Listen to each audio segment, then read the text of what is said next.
আমার সঙ্গে প্রথম একটা ক্লাবের অনুষ্ঠানে সাক্ষাৎ হয়েছিল ওই সন্দেশখালীর বাদশা, যিনি এখন জেল গহ্বরে আছেন। কতদিন এই সরকারের আইন রাখতে পারবে আমার সন্দেহ আছে, নির্বাচনের আগে না বেরিয়ে যায়। যে মায়েরা, যে বোনেরা আজকের একটু নিঃশ্বাস ছাড়ছেন, যা আমরা একটু সাহস পেলাম, আমরা একটু আশ্রয় পেলাম এই কোর্টের মাধ্যমে, বিচারপতিদের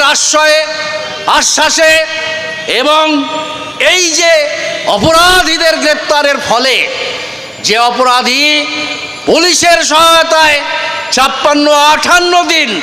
ওই সন্দেশখালীর অভ্যন্তরে ছিল এবং যে কথাটা একমাত্রই নিরাপদ প্রকাশ্যেই বলেছিল,